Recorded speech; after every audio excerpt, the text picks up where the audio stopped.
सबसे पहला प्रमाण है वाल्मीकि रामायण का। वाल्मीकि रामायण में एक श्लोक आता है, समवर्णा समभाषा एक सर्वशः तासाम नास्ति विशेषो ही दर्शने लक्षणे पिवा। यह श्लोक हमें देता है कि वर्ण व्यवस्था के अंतर्गत उस आदिम आरंभिक प्रक्रिया में सभी लोग एक वर्ण वाले थे, जिसकी चर्चा मैंने की कि ब्रह्म इदम एकमेव आसीत्, एक ही ब्राह्मण वर्ण था, एक वर्ण में सभी लोग एक वर्ण के थे। समभाषा, एक भाषा बोलने वाले थे। एक रूपा, एक जैसे व्यवहार, एक जैसी वेशभूषा, एक जैसे आचरण वाले थे। और उन लोगों में देखने में या लक्षणों में किसी प्रकार का कोई भेद दिखाई नहीं पड़ता था। यह आरंभिक वर्ण व्यवस्था का स्वरूप था। महाभारत में बिल्कुल इसी तथ्य को स्पष्ट किया गया है। शांति पर्व में एक श्लोक में कहा गया है, न विशेषोस्ति वर्णानाम सर्वम ब्राह्ममिदं जगत ब्रह्मणा पूर्व सृष्टम ही कर्मभिर्वर्णताम गतम। महाभारतकार कहते हैं कि प्रारंभ में यह संपूर्ण समाज ब्राह्मण वर्णधारी था। उनमें वर्णों का विशेष विभाजन नहीं हुआ था, वर्णों का विशेष वर्गीकरण नहीं हुआ था। मुख्यतः ब्राह्मण वर्ण ही था।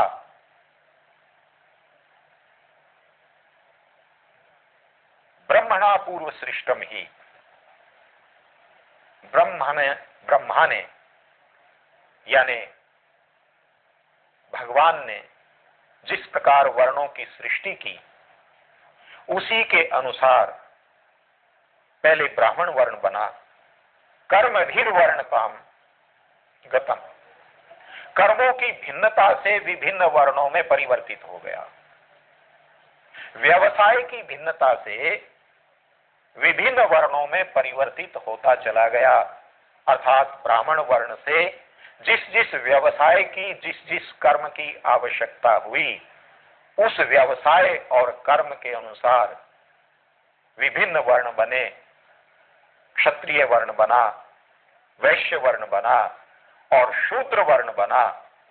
और इस प्रकार 4 वर्णों की वर्ण व्यवस्था हमारे समाज में प्रचलित हुई। रामायण और महाभारत के ये दोनों प्रमाण जहां वर्ण व्यवस्था की प्रक्रिया को स्पष्ट कर रहे हैं, वहां हमें इस बात का संकेत दे रहे हैं कि कर्म पर आधारित वर्ण व्यवस्था में शूद्र क्या, किसी भी वर्ण के साथ कोई घृणा का भाव नहीं रहा, कोई निम्नता का भाव नहीं रहा, कोई हीनता का भाव नहीं रहा। ये जो विचार हैं, ये वैदिक या महर्षि मनु द्वारा प्रतिपादित वर्ण व्यवस्था के विचार नहीं हैं। ये विचार तो अर्वाचीन जाति व्यवस्था की देन है। इसलिए हमें तटस्थ भाव से विचार कर इन बातों के लिए मनुस्मृति, महर्षि मनु, वैदिक वर्ण व्यवस्था या अपने अन्य किसी शास्त्र को दोष नहीं देना चाहिए। इस कार्यक्रम की भूमिका प्रस्तुत करते हुए मैंने एक विचार अपने दर्शकों के सामने रखा था। वह यह था कि मनुस्मृति, वैदिक साहित्य या प्राचीन साहित्य के विषय में हमारे समाज में, हमारे पाठकों में जो भ्रांतियां फैली हुई हैं, उनका एक मूल कारण पाश्चात्य विद्वानों की पक्षपातपूर्ण समीक्षा है। इस बात को मैं इसलिए दोहराना चाहता हूं कि शूद्र के संबंध में भी जितने विवाद शूद्र समुदायों में फैले हुए हैं, उन विवादों का मूल कारण उन्हीं पाश्चात्य विद्वानों की पक्षपातपूर्ण समीक्षा है। क्योंकि उन विद्वानों ने केवल उन्हीं तथ्यों को कथित शूद्र समुदायों के या पाठकों के सामने रखा जिनसे दुराव और वैमनस्य का वातावरण बनता था।